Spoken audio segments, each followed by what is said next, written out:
आज सोना चांदी खरेदी करणाऱ्यांसाठी एक अत्यंत महत्त्वाची, मोठी आणि थोडीशी धडधड वाढवणारी बातमी आहे.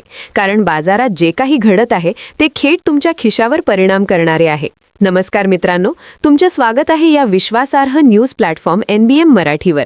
आणि जर तुम्ही सध्या किंवा येत्या काही दिवसात सोना किंवा चांदी घेण्याचा विचार करत असाल तर हा व्हिडिओ शेवटपर्यंत पाहणं तुमच्यासाठी खूप गरजेचं आहे.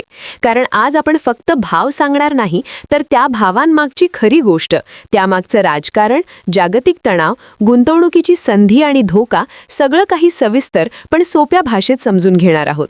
सध्या आंतरराष्ट्रीय पातळीवर अमेरिका आणि व्हेनेझुएला यांच्यात तणाव वाढलेला आहे. त्यातच चीन, रशिया आणि उत्तर कोरियासारख्या देशांच्या हालचालींमुळे संपूर्ण जगात एक प्रकारची अस्थिरता तयार झाली आहे. आणि जिथे जिथे अशी अनिश्चितता वाढते तिथे तिथे लोक शेअर बाजारातून पैसे काढून सुरक्षित गुंतवणूक म्हणून सोनं आणि चांदीकडे वळतात. हाच कारण आहे की गेल्या काही दिवसात सोने चांदीच्या दरात अचानक मोठे चढउतार पाहायला मिळत आहेत. आजच्या दिवशी बाजार उघडताच चांदीच्या दरात तब्बल 1000 रुपयांची प्रति किलो वाढ पाहायला मिळाली आणि त्यामुळे अनेक लोक गोंधळात पडले आहेत की नेमकं घ्यावं की थांबावं. आज भारतीय सराफा बाजारानुसार चांदीचा भाव पाहिला तर 1 ग्राम चांदी साधारण 243 रुपयांच्या आसपास आहे. 8 ग्राम चांदी जवळपास 1944 रुपये, 10 ग्राम चांदी सुमारे 2430 रुपये, 100 ग्राम चांदी 24300 रुपये आणि 1 किलो चांदी 2,43,000 रुपयांच्या आसपास व्यवहारात आहे. आता प्रश्न असा आहे की एवढी मोठी तेजी का आली? यामागचं कारण एकच नाही तर अनेक गोष्टींचा एकत्रित परिणाम आहे. एकीकडे अमेरिका व्हेनेझुएला तणाव, दुसरीकडे मध्य पूर्वेतील घडामोडी, तिसरीकडे उत्तर कोरियाची मिसाईल चाचणी. या सगळ्या गोष्टी मिळून बाजारात भीतीचं वातावरण तयार करतात आणि भीती वाढली की सोनं चांदी चमकायला लागतात. इतिहास सांगतो की प्रत्येक वेळी जेव्हा जगात युद्ध, तणाव किंवा आर्थिक संकट आलं तेव्हा सोन्याने आपली ताकद दाखवली.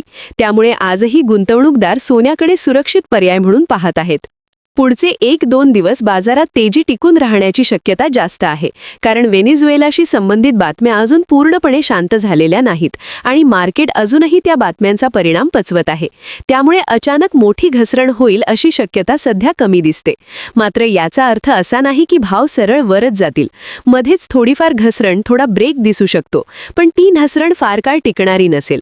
बाजार सध्या थोडा सावध आहे कारण पुढील काही दिवसात अमेरिकेचे महत्त्वाचे आर्थिक आकडे जाहीर होणार आहेत, जसे की सर्व्हिस PMI, रोजगाराशी संबंधित डेटा आणि फेडरल रिझर्व्हकडून येणारी वक्तव्य. जर हे आकडे मजबूत आले तर डॉलर मजबूत होऊ शकतो आणि डॉलर मजबूत झाला की सोनं चांदीवर थोडासा दबाव येतो, पण तरीही मोठी घसरण होईल असं नाही. फक्त एवढंच समजून घ्या की जी जोरदार तेजी आहे तिला थोडा ब्रेक लागू शकतो. म्हणजे भाव उंच राहतील पण वेग कमी होईल. आणि इथूनच खरा खेळ सुरू होतो. कारण नॉन फार्म पेरोल्स, बेरोजगारीचे आकडे हेच ठरवतील की पुढचा ट्रेंड काय असेल. जर अमेरिकेत रोजगार मजबूत राहिला तर त्या दिवशी सोनं चांदी थोडं दबावात येऊ शकतं. पण जर बेरोजगारी वाढली किंवा डेटा अपेक्षेपेक्षा कमकुवत आला तर सोनं चांदी पुन्हा एकदा जोरात उसळी घेऊ शकतात. म्हणजेच येणारे काही दिवस खूपच बोलाटाईल असणार आहेत आणि याच काळात योग्य निर्णय घेणाऱ्यांना फायदा होतो. त्यामुळे व्हिडिओ इथेच थांबवू नका, कारण पुढे आपण सोन्याचे 18, 22 आणि 24 कॅरेटचे ताजे भाव, गुंतवणुकीसाठी योग्य वेळ आणि भविष्यात काय घडू शकते यावर सविस्तर चर्चा करणार आहोत. आता आपण थोडं खोलात जाऊन आजच्या सोन्याच्या दरांकडे पाहूया. कारण फक्त चांदी नाही तर सोन्याच्याही दरात मोठी हालचाल दिसून येत आहे. सर्वप्रथम 18 कॅरेट सोन्याबद्दल बोलूया. आज भारतीय सराफा बाजारात 18 कॅरेट सोन्याचा 1 ग्रॅम दर साधारण 11,300 रुपयांच्या आसपास आहे. 8 ग्रॅम सोनं जवळपास 88,240 रुपये, 10 ग्रॅम सोनं सुमारे 11,300 रुपये आणि 100 ग्रॅम सोनं 1,13,000 रुपयांच्या आसपास व्यवहारात आहे. आता अनेक लोक विचारतात की 18 कॅरेट सोनं स्वस्त का असतं? तर कारण असं की त्यामध्ये शुद्ध सोन्याचं प्रमाण कमी असतं आणि दागिन्यांसाठी ते जास्त वापरलं जातं. पण गुंतवणुकीसाठी लोक सहसा 22 किंवा 24 कॅरेटला जास्त पसंती देतात. आता इथेच डॉलर आणि फेडरल रिझर्व्हचा मुद्दा खूप महत्त्वाचा ठरतो. जेव्हा अमेरिकेची सेंट्रल बँक म्हणजे फेड व्याजदर कमी करते तेव्हा सोनं चांदी महाग होतात. कारण बँकेत पैसे ठेवून कमी व्याज मिळालं की लोक सोनाकडे वळतात. 2025 मध्ये फेडने अनेक वेळा रेट कट्स केले आणि 2026 मध्येही 1-2 वेळा रेट कट्स होण्याची शक्यता वर्तवली जात आहे.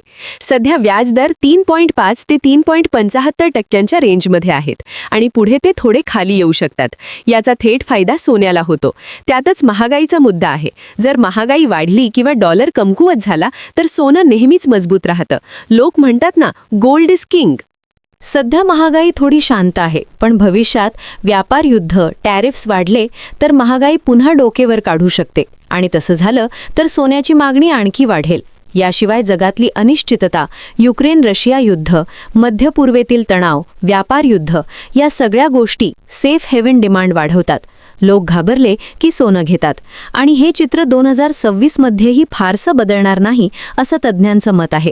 आता सेंट्रल बँकांच्या खरेदीकडे पाहिलं तर हे सोन्याच्या किमतींना मोठं समर्थन देणारं कारण आहे. गेल्या काही वर्षात चीन, भारत, तुर्कीसारख्या देशांच्या सेंट्रल बँकांनी विक्रमी प्रमाणात सोनं खरेदी केलं आहे. वर्ल्ड गोल्ड काउन्सिलच्या अहवालानुसार 2025 मध्ये सुमारे 750 ते 900 टन सोनं खरेदी झालं आणि 2026 मध्येही 750 ते 800 टन किंवा त्याहून जास्त खरेदी होण्याची शक्यता आहे. हे सगळं डी-डॉलरायझेशनचा भाग आहे. म्हणजे देश डॉलरवर अवलंबून न राहता सोन्याकडे वळत आहेत. त्यामुळे सोन्याचे दर फार खाली येणं कठीण होतं. आता चांदीबद्दल बोलायचं झालं तर चांदीचा अर्ध्याहून अधिक वापर उद्योगांमध्ये होतो. सोलर पॅनल्स, इलेक्ट्रिक गाड्या, electronics, AI data centres, green energy बूममुळे चांदीची मागणी वेगाने वाढत आहे. पण पुरवठा तितका वाढलेला नाही. त्यामुळे चांदीत दीर्घकाळासाठी मोठी संधी दिसते. अनेक तज्ज्ञ मानतात की पुढील काही वर्षात चांदी सोन्यापेक्षा जास्त टक्केवारीनं परतावा देऊ शकते. म्हणूनच गुंतवणूक करताना फक्त भाव पाहू नका, तर मागणी, पुरवठा, जागतिक परिस्थिती आणि दीर्घकालीन ट्रेंड लक्षात ठेवा. आणि इथेच आम्ही तुम्हाला विचारतो की तुमच्या मते सोनं चांदीचे भाव किती असावेत जेणेकरून सामान्य माणसालाही सहज खरेदी करता येईल. तुमचं मत कमेंटमध्ये नक्की लिहा, कारण तुमचा आवाजही महत्त्वाचा आहे. आणि आता पुढे आपण 22 आणि 24 कॅरेट सोन्याच्या ताज्या दरांकडे वळणार आहोत, जे अनेक गुंतवणूकदारांसाठी सर्वात महत्त्वाचे आहेत. आता मित्रांनो, आपण थेट 22 कॅरेट आणि 24 कॅरेट सोन्याच्या दरांकडे येऊया, कारण हाच तो भाग आहे ज्याची सर्वात जास्त वाट पाहिली जाते. आज भारतीय सराफा बाजारानुसार 22 कॅरेट सोन्याचा 1 ग्रॅम दर साधारण 12,473 रुपयांच्या आसपास आहे. 10 ग्रॅम सोनं सुमारे 1,24,730 रुपये आणि 100 ग्रॅम सोनं जवळपास 12,04,500 रुपयांच्या आसपास आहे. आज बाजार उघडताच 22 कॅरेट सोन्याच्या दरात प्रति 10 ग्रॅम सुमारे 12,000 रुपयांची वाढ पाहायला मिळाली. आणि येत्या 1-2 दिवसात पुन्हा एकदा सोनं चांदीत मोठी हालचाल होण्याची शक्यता व्यक्त केली जात आहे. मात्र इथे एक महत्त्वाची सूचना आम्ही सगळ्या ग्राहकांना देऊ इच्छितो. जेव्हा जेव्हा तुम्ही सोनं चांदी खरेदी करायला बाजारात जाता तेव्हा नेहमी हॉलमार्क असलेलं सोनंच घ्या, कारण हॉलमार्क म्हणजे शुद्धतेची हमी. त्याशिवाय या व्हिडिओमध्ये दिलेले भाव हे होलसेल दर आहेत. त्यामुळे प्रत्यक्ष खरेदी करताना त्यावर 3% GST आणि मेकिंग चार्ज वेगळे द्यावे लागतात, हे लक्षात ठेवणं खूप महत्त्वाचं आहे. आता प्रश्न उरतो तो म्हणजे पुढे काय? सोनं चांदी आणखी महाग होणार की स्वस्त? सध्याची परिस्थिती पाहता जागतिक तणाव, सेंट्रल बँकांची खरेदी, इंडस्ट्रियल डिमांड आणि आर्थिक अनिश्चितता हे सगळे घटक सोनं चांदीला सपोर्ट करत आहेत. त्यामुळे मोठी घसरण होईल अशी शक्यता कमी दिसते. मात्र मधल्या काळात थोडेफार चढ उतार येत राहतील. जे लोक दीर्घकालीन गुंतवणूक करणार आहेत त्यांच्यासाठी हे दर अजूनही आकर्षक ठरू शकतात. आणि जे लोक दागिन्यांसाठी खरेदी करणार आहेत त्यांनी थोडीशी योजना करून भाव पाहून निर्णय घ्यावा. शेवटी एवढंच सांगू इच्छितो की सोनं चांदी ही केवळ धातू नाहीत, तर पिढ्यानपिढ्या सुरक्षिततेचं, विश्वासाचं आणि संपत्तीचं प्रतीक आहे. म्हणूनच योग्य माहिती, योग्य वेळ आणि योग्य निर्णय हा यशाचा मंत्र आहे. तुम्हाला हा व्हिडिओ उपयुक्त वाटला असेल तर लाईक करा, शेअर करा, चॅनलला सबस्क्राईब करा आणि बेल आयकॉन दाबायला विसरू नका, कारण अशाच प्रकारे आम्ही रोज तुम्हाला सोनं चांदीच्या ताज्या बातम्या, विश्लेषण आणि योग्य मार्गदर्शन देत राहणार आहोत. आणि हो, शेवटचा प्रश्न पुन्हा एकदा, तुमच्या मते सोनं चांदीचा योग्य दर काय असावा? कमेंटमध्ये नक्की लिहा, कारण तुमचं मत आमच्यासाठी खूप महत्त्वाचं आहे.